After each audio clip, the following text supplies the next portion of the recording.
Hey, thank you so much for being here today.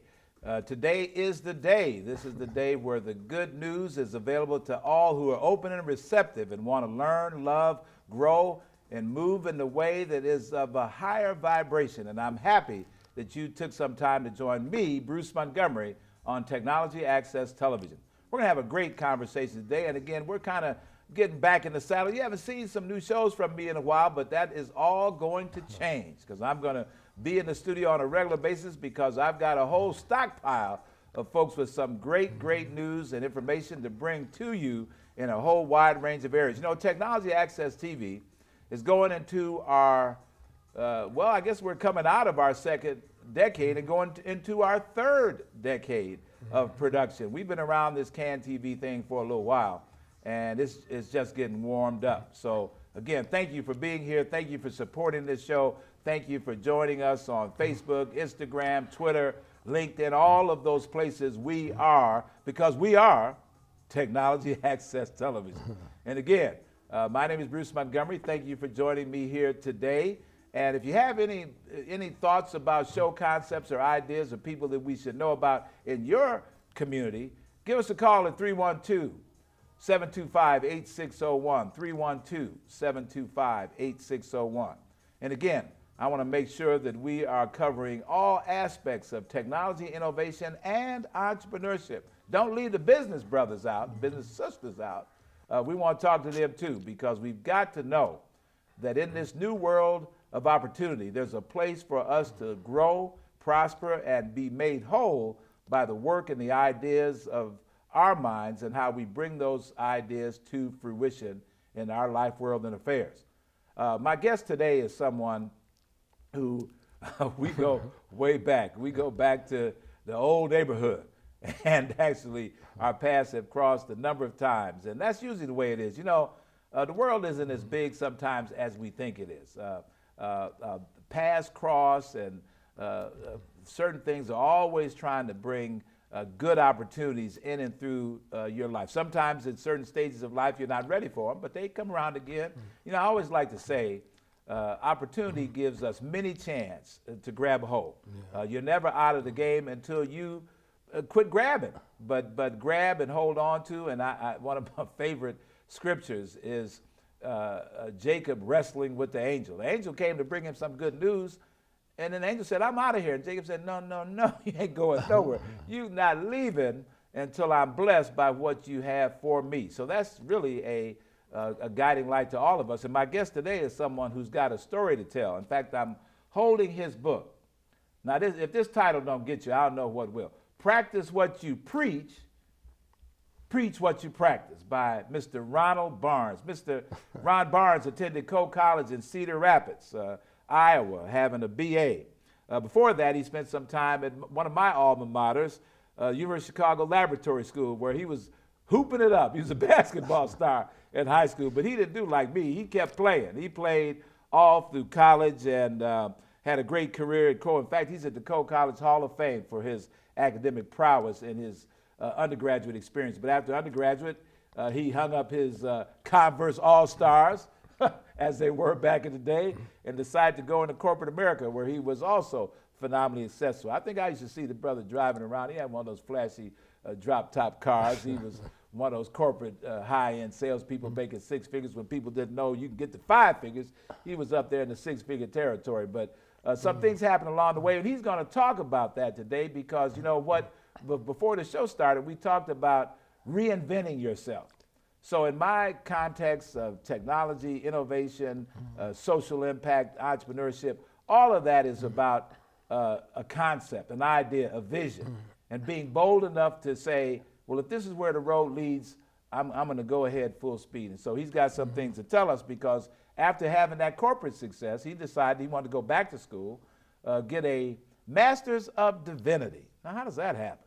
And then now is, in fact, working on even more advanced things. But don't let me get too started. Let him tell his own story. Let's hear from Mr. Ron Barnes. Ron, how you doing? I'm doing good, Bruce. And I want to thank you very much for having me here on your show, for one. And also I want to let you know, I've been following you for a number of years. Okay. And man, you're doing an absolutely fantastic job. You're doing a job that's critical and important for the community, for the state, and actually, is it for the country? So, Well, I appreciate what you're doing, and thank you for having me. Well, when people talk about how do you get on this show, you are the poster child for how you do it. You say, hey, man, how come you don't have me on your show?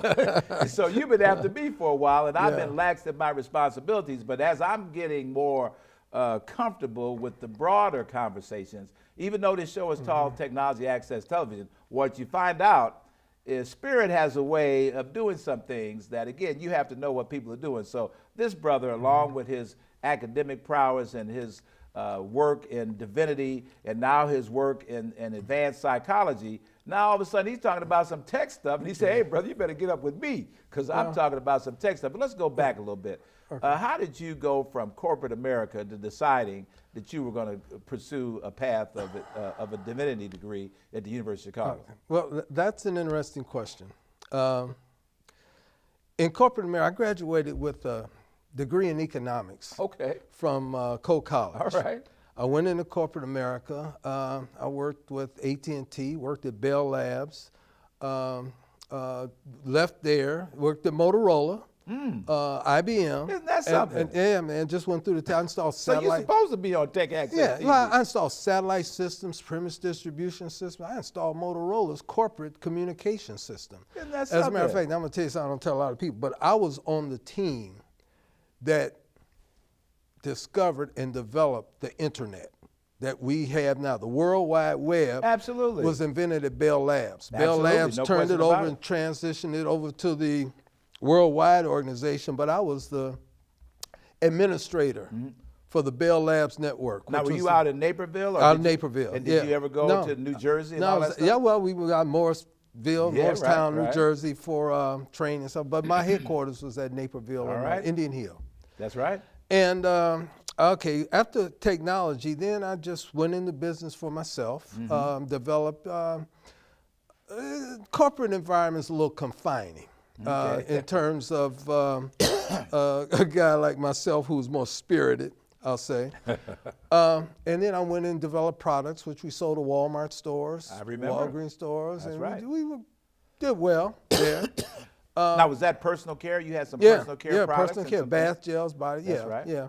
And so the problem there was, and there was a problem I discovered. I discovered that people that go into corporate America chasing the dollar does not give you the kind of substance that you need to be whole. Okay. And there was, money. Along with money comes, man, it's just only half of the equation. I'm not saying it's not an important part of the equation, but it's only half of the equation to self-actualization, to learning who you are, to how you relate to people in the world that you live in, how to find your comfort zone. All right. And that's only half the equation. So I went back to school, went to the University of Chicago, got my master's degree in religious studies. You know, as black people, one thing most black people have in common is a religious foundation. That's true. You know, how we handle ourselves after we become independent on our own, leave the home, so to speak, that's a different story. But in the home, we all have religious foundation historically, okay, at least our generation. Yes.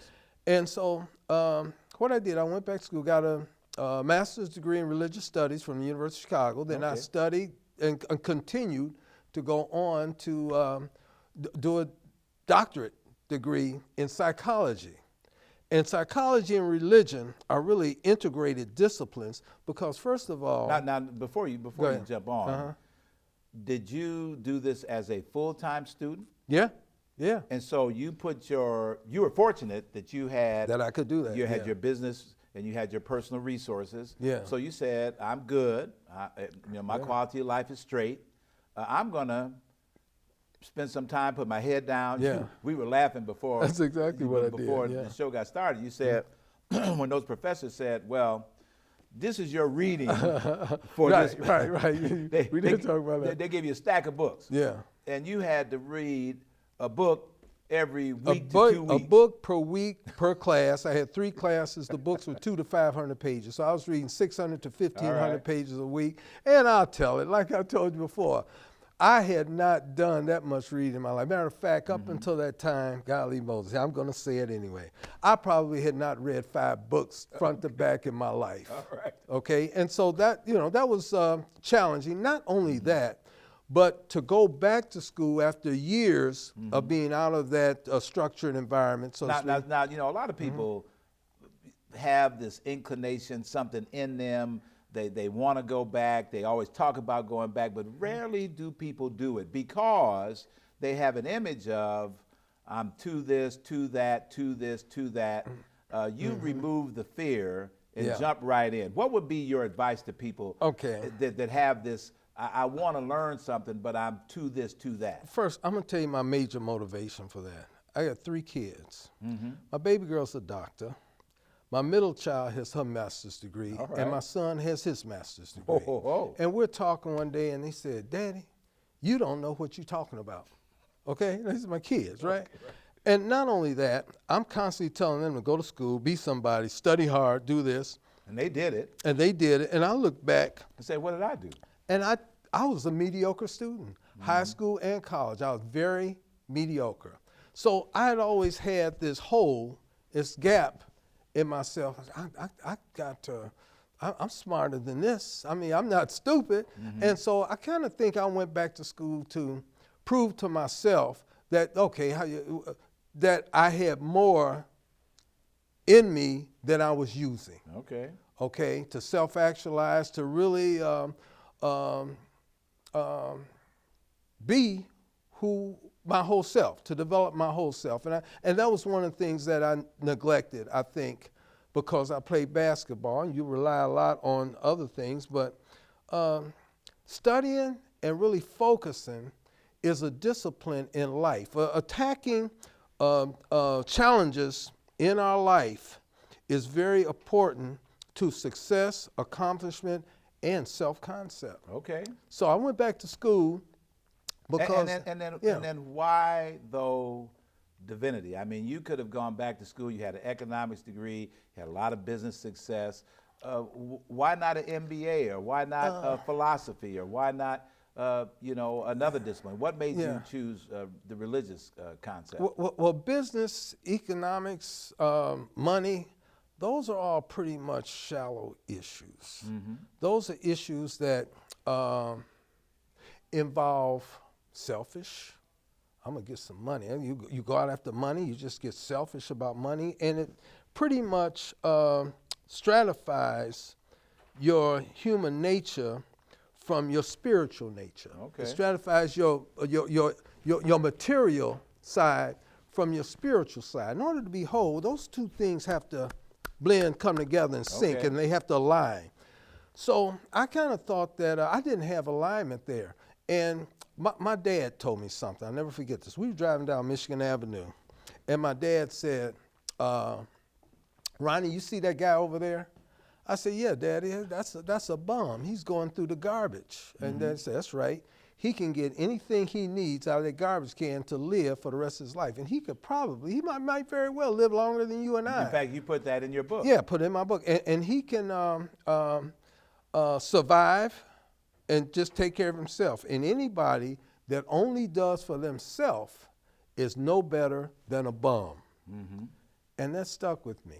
That stuck with me. And to position myself, to be in a position to do things for other people, I just thought that that religious environment, learning So you took a number of years.